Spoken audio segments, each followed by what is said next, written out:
आई राजा, आई राजा. प्रथमतः तर मी आपल्या सर्वांची मनापासून माफी मागतो की आपला कार्यक्रम सकाळी 9-9:30 वाजता सुरू होणार होता, पण काही तांत्रिक अडचणीमुळे खूप उशीर झाला. त्यामुळे आपल्या सर्वांना या कार्यक्रमासाठी जास्त वेळ थांबावं लागलं. खरं तर सकाळपासून सगळेजण उपाशी असतील, उन्हाचा त्रास झाला असेल, वेळेत तुम्हाला पाणी प्यायला लागत असेल. त्यामुळं आजच्या या कार्यक्रमाच्या प्रारंभासाठी आपल्या सर्वांना जो काही त्रास झाला त्यासाठी मी आपल्या सर्वांची हात जोडून माफी मागतो आणि यानंतर माझ्याकडून तुम्हाला त्रास होऊ नये याची मी नक्की काळजी घेतो असा शब्द आपल्याला देतो. खरं तर कोणत्याही प्रकारचा कार्यक्रम सुरू होत असताना आपण म्हणाल की काही अतिशक्ती आहे किंवा काहीतरी स्टंट करतात हे आधीच मी आपल्या सर्वांना क्लिअर करतोय.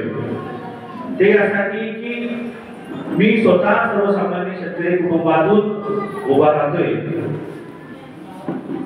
मी जर सर्वसामान्य कुटुंबातून आहे, माझी सर्वसामान्य जनता पूर्ण माझ्या तालुक्यात आहे, तर त्यांना समोर बसून मला पुढारी व्हायचं नाही किंवा माझ्या सर्वसामान्य मायबापाला, माझ्या बांधवांना, माझ्या मित्रांना समोर बसून मला ह्या खुर्चीमध्ये मिरवायचं नाही. मला खऱ्या अर्थानं आपल्या सर्वसामान्य जनतेची सेवा करायची आहे. त्यामुळं मी आपल्या सर्वांच्या साक्षीनं आधी हे नमूद करू इच्छितो की मी स्वतः यानंतर कधीही कोणत्याही व्यासपीठावरती बसणार नाही.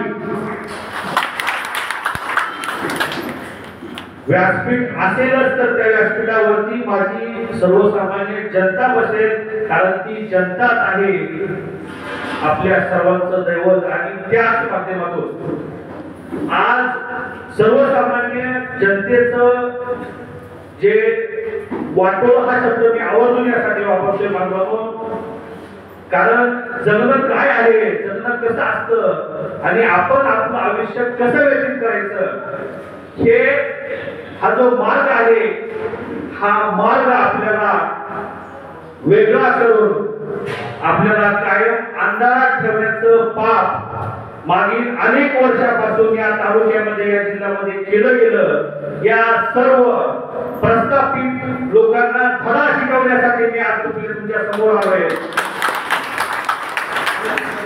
समस्या अनेक आहेत, त्या समस्येवरती भाष्य करणार नाही, पंतप्रधानावरती बोलतील, विविध पक्षाच्या नेत्यावरती भाष्य केलं जाईल, यांनी काय केलं, त्यांनी काय केलं, ह्या गोष्टी होतील. पण बाबांनो, तुम्ही बघा, पेपर उघडून वाचायला घ्या किंवा टीव्ही बघा, मोबाईल मध्ये ज्या तुमच्या आमच्या समोर बातम्या येतात त्या सगळ्या बातम्या हे फक्त प्रस्थापित असलेल्या मुंबईमध्ये आणि दिल्लीमध्ये बसलेल्या नेत्याबद्दल येतात.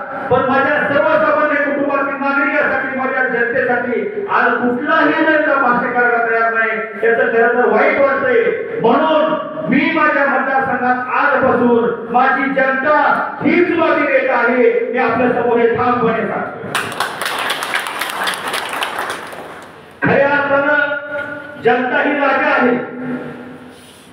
जनता तिचं सुख, तिचं दुःख या ठिकाणी त्यांचा जो नेता असेल, त्यांचा लोकप्रतिनिधी असेल, त्या लोकप्रतिनिधीच्या गळ्यामध्ये त्यांच्या मान टाकून त्या जनतेला दुःख व्यक्त करता आलं पाहिजे, त्यांचं दुःख सांगता आलं पाहिजे. असा सामान्य माणूस आपल्या सर्वांना आवश्यक असताना ते जे प्रस्थापित लोक आहेत ते आपल्या समोर सुद्धा येत नाही. आपलं दुःख जाणून घेणं किंवा आपल्या अडचणी संपवणं याच्यावरती मार्ग काढणं हे यांचं काम नाही. हा मार्ग जर काढायचा असेल तर आपल्यातीलच सर्वसामान्य व्यक्ती खऱ्या अर्थानं नेतृत्व करण्याला पुढे आला पाहिजे.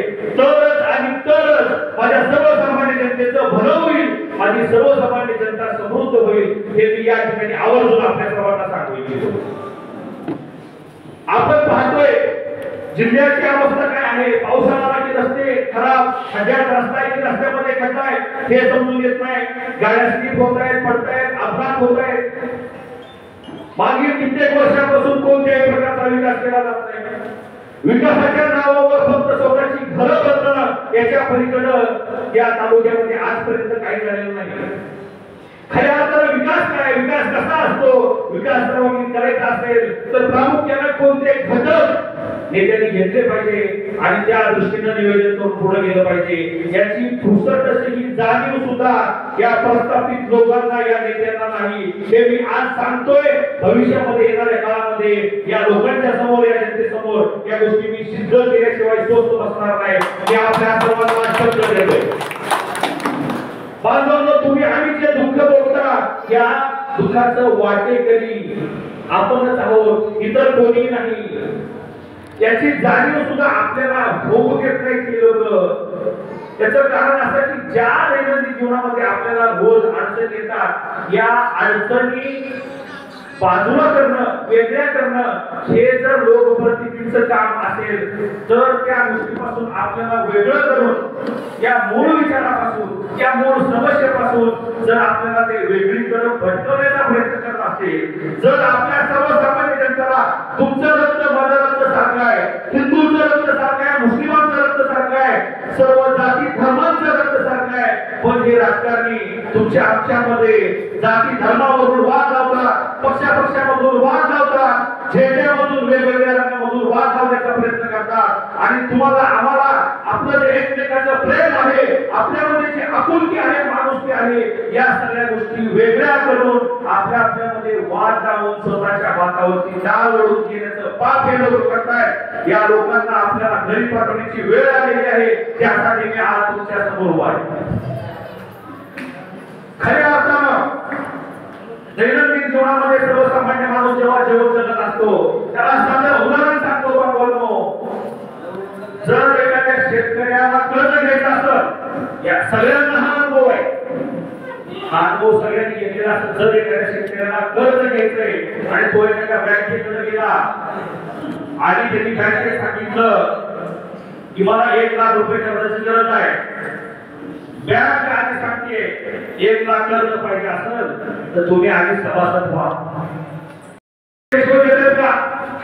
देते का अनुभव असं काही लोकांना, पण मी सांगतोय, मी खूप मित्रांचे कोणी नातेवाईक असतील, माझे नातेवाईक असतील, त्याच्या वेळेस मयत झालेल्या व्यक्तीचं प्रेत आणायला मी कित्येक वेळेस धाराशिव शिबिरमध्ये, सोलापूर शिबिरमध्ये, पुणे शिबिरमध्ये गेलोय, मी तो अनुभव घेतलाय की आपला व्यक्ती मयत झालेला आहे, त्याचं आपल्याला दुःख आहे, आपल्या कुटुंबावरती संकट कोसळलंय, दुःखाचा डोंगर कोसळलाय, अशा वेळेस सुद्धा सरकारी हॉस्पिटलमध्ये जे चिरफाड करून आपल्याला प्रेत ताब्यात देणारे लोक आहेत, ते फक्त 5,000 रुपये द्या, 1000 रुपये द्या, घेतलाय तुम्ही असा अनुभव कोणी घेतलाय का? पण मी एक ठामपणे सांगतो, त्याचा मी स्वतः साक्षीदार आहे की आपला मेलेला माणसाची बॉडी हॉस्पिटल मधून आपल्या हवाली करायला सुद्धा 2-5,000 रुपये घेतल्याशिवाय बॉडी घेत नाही। जर त्यांना सांगितलं त्यावेळी गरीबाचा घेऊ शकत नाही, कुठून देईल 2,000-5,000? त्यावेळी सांगते ठीक आहे 2-5,000 दिला का, कमी तो पांढरा कपडा या बॉडीला गुंडाळला जाणार आहे, त्यासाठी तरी 500 रुपये द्या। अहो किती अनिष्टपणा, किती निरुपमान, आमचं मरण सुद्धा महाग हो।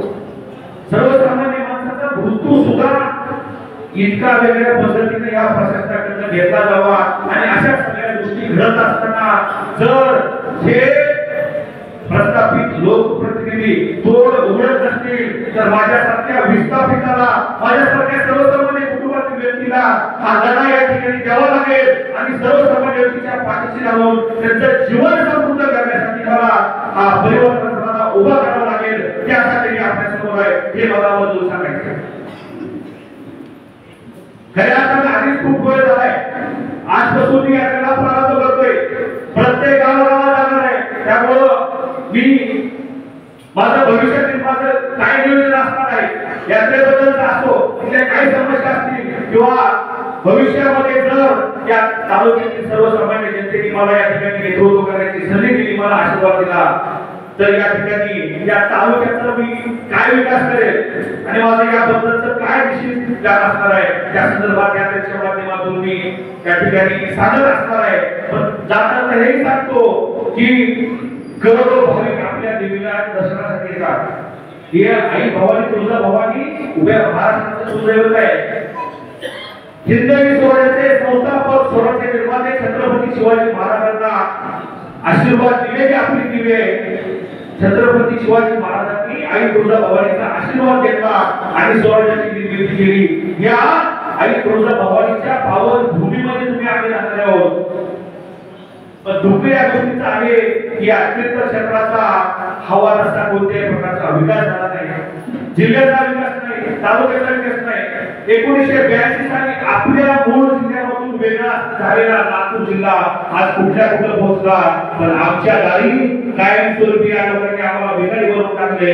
या सगळ्या गोष्टीची पोलखोल करण्यासाठी आणि भविष्यामध्ये तुमचं आमचं सर्वांचं जगणं सुकर करण्यासाठी मी येणाऱ्या काळात म्हणजे आजपासूनच आपल्या प्रत्येकाच्या गावामध्ये माझी चित्रकला घेऊन येतोय.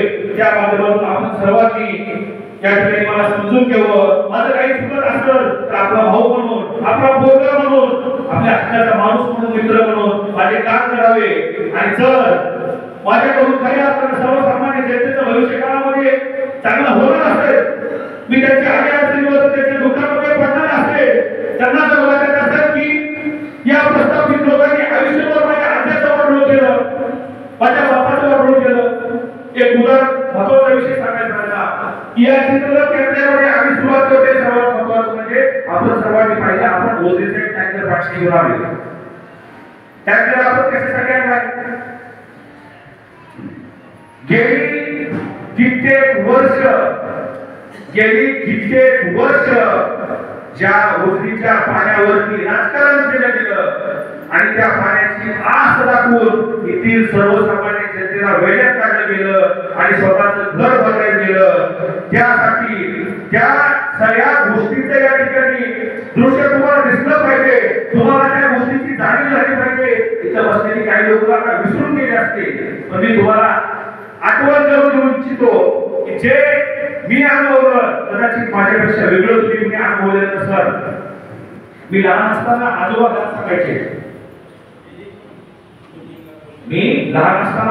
सांगायचे, घरातले सगळे मतदान करायला निघाले सांगायचे मतदान आपल्याला चव्हाण साहेबांना करायचे. चव्हाण साहेब आपल्यासाठी उजनीचं पाणी घेऊन गेले. चव्हाण साहेब निवडून आले तर आपल्याला उजनीचं पाणी मिळेल म्हणून आपल्याला चव्हाण साहेबांना मतदान करायचंय. चव्हाण साहेब म्हटले तर आपल्याला पाणी येणार नाही. खरं नाही हे खरं नाही. तुळजापूर तालुक्याला उजनीचं पाणी येणार हे किती वर्षापासून लागतंय? ऐकतोय का आपण? पाणी आलंय का? माझे आजोबा सांगायचे की चव्हाण साहेबांना आपल्याला मतदान करायचंय. चव्हाण साहेब उजनीचं पाणी घेऊन आले. जर पाणी आपल्याला उजनीचं आलं तर आपण सुखी होऊ. आजोबा वारले. मग माझे बाप सांगायचे आपल्याला मतदान चव्हाण साहेबांना करायचे. चव्हाण साहेब निवडून आले तर आपल्याला पाणी येईल. त्यांनी आपल्या राहते साहेब पडले तर पाणी यायचं नाही. आपण मतदान करायचं. उजनीचं पाणी येऊन म्हणून माझं घर मतदान करायचं, माझं गाव मतदान करायचं. साहेब पुन्हा आमदार व्हायचे. आजोबा गेले, वडील थांबले. 2009 साली जेव्हा मला मतदान करण्याचा अधिकार प्राप्त झाला, त्या अधिकाराने मी मतदान करण्यासाठी सकाळी सकाळी घरातून बाहेर पडत असताना माझ्या बापाने माझा हात धरला आणि मला सांगितलं पोरासोराचं ऐकशील, इकडं तिकडं मतदान करशील. आपल्याला पाण्याची गरज आहे, आपल्याला साहेबांना मतदान करायचंय. साहेब पडले तर पाणी येणार नाही. उद्या जर तुम्हाला नोकरी नाही लागली तर भाजीपाला करून तरी खाता. अहो सत्य गोष्ट आहे, तुम्हाला अनुभव असेल. आपल्या तालुक्यात उजनीच्या पाण्यावरती इतकं मोठ्या प्रमाणात राजकारण झाले, हे तालुक्यातील प्रत्येक नागरिकाचा अनुभव आहे. नोकरी नाही लागली तर भाजीपाला तरी करून खाता. तर ती भाजीपाला करायला सुद्धा पाणी लागते. पाणी कुठून येणार? तर साहेब पाणी आणायला. मी माझ्या बापाचं ऐकलं, माझ्या आज्याचं ऐकलं. 2009 ला साहेबांना मतदान केलं, 2014 ला साहेबांना मतदान केलं, पण उजनीचं पाणी आलंच नाही. 2019 ला आणि त्यानंतर सुद्धा राणा दादांनी सुद्धा वादा केला की उजनीचं पाणी घेऊन येणार. अजूनही पाणी आलं नाही. आज माझं 35 वर्ष वय. मी लहानपणापासून ऐकतोय की आमच्या स्थितीला उजनीचं पाणी येणार, आमच्या स्थितीला उजनीचं पाणी येणार. अहो नेमकं उजनीचं पाणी असतंय कसं हे तरी दाखवा. आज माझं 35 वर्ष वय आहे. मला उजनीचं पाणी बघायला मिळत नाही, भविष्यामध्ये माझ्या लेकरांना तरी उजनीचं पाणी बघायला मिळेल का, हा खऱ्या अर्थानं माझ्या समोर प्रश्न आहे. तेच कारण आहे उजनीचं पाण्याचं टँकर घेऊन येण्याचं. त्या टँकरच्या या ठिकाणी आपण आई तुळजाभवानीच्या पाण्याची स्वच्छता केली आणि हे आहे उजनीचं पाणी ते तुळजापूर मतदारसंघातील प्रत्येक गावातील मारुतीला राहणार आहे. मारुतीला सांगणार आहे, मारुतीला या माझ्या सर्वसामान्य शेतकऱ्याची फसवणूक केली गेली, उजनीच्या पाण्यावरती राजकारण केलं गेलं आणि पद भोगली गेली, पण माझ्या शेतकरी सर्वसामान्यांची नक्की वाली नाही. अजूनही तेच चालू आहे. पाठीमागे त्याचा खूप मोठा प्लॅन आला होता, त्यामध्ये वेगवेगळ्या नकाशावरती सांगितलं गेलं की असं येणार, ते तसं येणार, इकडून येणार, तिकडून जाणार, तर तिकडं सोडून जाणार. लहानपणापासून आम्ही तेच ऐकतोय. आता निवडणूक झाली, परत पाण्याचा विषय पुढे 5 वर्ष. दुःख या गोष्टीचं आहे की 5 वर्ष सर्वसामान्य लोकांचं दुःख, त्यांचं दारिद्र्य, त्यांच्या समस्या या सगळ्या कुठल्याही गोष्टीची आठवण प्रस्थापित लोकांना येत नाही. आता निवडणुकीच्या पुढं गाड झोपलेले लोकप्रतिनिधी जागे झाले. त्यांनी उद्घाटनाचा सपाटा सुरू केलाय. एवढा निधी आणला, तेवढा निधी आणला, हे काम होणार, ते काम होणार. आयुष्य गेलं आमचा विकास होणार म्हणून आम्ही ऐकत आलोय. तुम्हाला अजून विकास करायचा आहे. तालुक्याचं वाटोळं झालंय. आपल्या तालुक्यातून झालाय कुणीकडे ऐकलंय कुणी? आपल्या तालुक्यातून कलेक्टर झाला, आपल्या तालुक्यातून एसपी झाला, आपल्या तालुक्यातून मोठा डॉक्टर झाला, आपल्या तालुक्यातून मोठा शास्त्रज्ञ झाला. ऐकलंय कधी कुणी? का नाही होत? चांगलं शिक्षण देऊ शकत नाही, त्यांचं शिक्षणाकडे लक्ष नाही. खऱ्या अर्थानं देशाची उभारणी करायची असेल तर आज आपली जी शाळेत जाणारी पहिली दुसरीची पोरं आहे त्यांच्यावरती काम करण्याची गरज आहे. जर तुम्ही पोरं आज चांगली शिकली तर येणाऱ्या काळामध्ये ती स्वतःच्या पायावरती उभी राहतील. जर आज शाळेत जाणारी लहान पोरं चांगलं शिक्षण घेऊन स्वतःच्या पायावरती उभं राहतील तर त्यांचं कुटुंब सुद्धा उभं राहील. त्या कुटुंबासोबत ते गाव उभं राहील, तो तालुका उभा राहील, तो जिल्हा उभा राहील, मग राज्य आणि देशाची उभारणी होऊ शकते. पण आयुष्यामध्ये सर्वसामान्य लोकांनी जीवन जगत असताना सर्वात महत्त्वाच्या ज्या गोष्टी आहेत त्या गोष्टी म्हणजे चांगलं शिक्षण, चांगल्या सुविधा आणि आरोग्य सुविधा. या सगळ्या गोष्टींचा यांना विसर पडलाय. जे सर्वसामान्य जनतेचे मूलभूत प्रश्न आहेत ते सगळे प्रश्न यांनी बाजूला ठेवले. कारण सर्वसामान्यांच्या प्रती या लोकांची चांगली भावना नाही. नेता कोणत्याही पक्षाचा असू द्या, मी आज पत्रकार बांधवाच्या साक्षीने सांगतोय की हा देश खऱ्या अर्थानं काँग्रेसने उभा केला आहे. हा देश 1947 ला जेव्हा स्वातंत्र्य झाला तेव्हा जी देशाची अवस्था होती 1947 शेषर तुम्ही अभ्यासक आहात, तुम्ही तयारी करताय यूपीएससीची, माझ्यापेक्षा अधिक अभ्यास तुमचा आहे. 1947 चा भारत, 1950 चा भारत आणि 2014 पर्यंतचा भारत विचार करून बघा. आपल्या डोळ्यामध्ये भानामती केली जाते. हे सर्वसामान्य व्यक्तीला कळणार नाही. राज्याच्या आणि देशाच्या राजकारणावरती खऱ्या अर्थानं मला बोलायचं नाही, पण जाताना हे आवर्जून सांगायचंय की आपल्याला काही वेळात काढलं जाते की काँग्रेस स्पेसिफिक काँग्रेसचं का नाव घेतोय. मी काँग्रेसचा उमेदवार आहे का? नाही. मला काँग्रेसची उमेदवारी मिळणार आहे का? नाही. तरी मी काँग्रेसचं नाव यासाठी घेतोय कारण खऱ्याला खरं बनलं पाहिजे, खोट्याला खोटं बनलं पाहिजे. या देशाची अस्मिता कोण जागवली असेल तर ती खऱ्या अर्थाने काँग्रेसने जागवली. या देशाचा स्वाभिमान 1950 ते 2014 पर्यंत जो भारत उभा केला, खऱ्या अर्थानं भारत देश उभा करण्याचं जर श्रेय कोणाचं असेल तर ते खऱ्या अर्थाने काँग्रेस आणि त्या काँग्रेसच्या विचारधारेचा आहे. मी हे या ठिकाणी आज यासाठी सांगतोय की काँग्रेसची जर ही चांगली विचारधारा असेल त्यांनी देश उभा केला असेल, पण काँग्रेसचं मागील कित्येक वर्षापासून काम करणारे जे नेतृत्व या ठिकाणी आपण पाहत आलोय, इतक्या चांगल्या पक्षाचा सुद्धा या ठिकाणी त्यांना आपल्याला आपल्या तालुक्यासाठी फायदा करून घेता आला नाही आणि आपला तालुका या ठिकाणी सुजलाम सुफलाम करता आला नाही. ते यासाठी सांगायचंय की पक्ष चांगला वाईट हा विषय वेगळं आहे, त्यांच्या विचारधारा वेगळी असतील कदाचित, पण त्याचं उद्दिष्ट चांगलं असावं या भावनेतून जो देश उभा राहिला, देश उभा राहिला पण आपला तालुका उभा नाही राहिला. त्याचं नेमकं पाप कुणाच्या मागे पडायचं हे येणाऱ्या काळामध्ये जनता ठरवेल. सर्वसामान्यांच्या प्रती या नेत्यांची जी भावना काय आहे हे जाणवता एका उदाहरणात तुम्हाला सांगून जातो.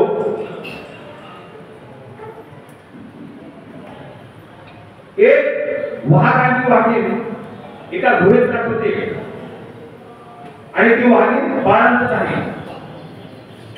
बाळांत झाल्यानंतर त्या वाघिणीला भूक लागली, जवळपास काही शिकार नव्हती, तर काहीतरी शिकार करून आणावी या उद्दिष्टाने तो वाघ गुहेपासून दूर पळाला. तो 2-4 दिवस परत आलाच नाही. वाघीण भुकेने व्याकुळ झाली. 4 पिल्लं जन्माला घातले, यांना जगवायचंय, माझ्या पोटात पडले. ह्या भावनेने ती वाघीण त्याच्या बछड्याला, त्याच्या पिल्लेला तशीच गुहेत ठेवून शिकार करण्यासाठी बाहेर पडली. वाघिणीला सुद्धा 4 दिवस शिकार मिळत नव्हती. ती बाहेर पडली, ती बाहेरच. इकडं ती पिल्ली तडफडायला लागली, त्यांच्या पोटात आग पडायली. तर त्या गुहेसमोर एक शेळी आली होती. त्या शेळीने ती पिल्लं बघितली. शेळीला पिल्लांची दया आली आणि त्या पिल्लांना शेळीने आपलं दूध पाजलं. 1 दिवस, 2 दिवस, 4 दिवस, 8 दिवस, 15 दिवस, महिना गेला. महिनाभर ती पिल्ली शेळीने जगवली. वाघाची पिल्लं शेळीने जगवली. जेव्हा वाघ आणि वाघीण आले, शेळीला बघून ती डरकाळी पडली.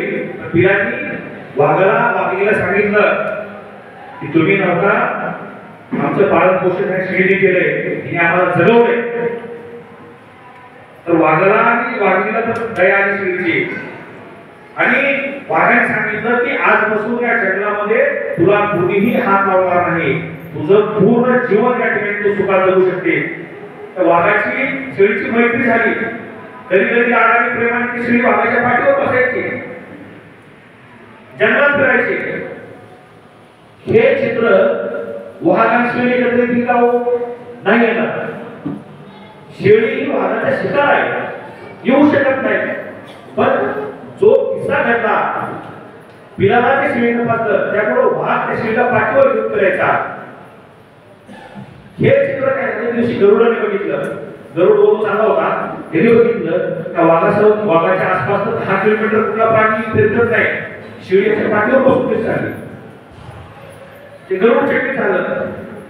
2 दिवसांनी काय केलं, शेळी इतकी असताना गरुडाने शेळीला गाठलं आणि विचारलं की वाघाच्या पाठीवर बसून कसं काय तू फिरते, वाघ काहीच करत नाही. त्यावेळेस शेळीने गरुडाला सांगितलं, गरुड दादा, वाघ असो किंवा कुणी असो, आपला धर्म आहे,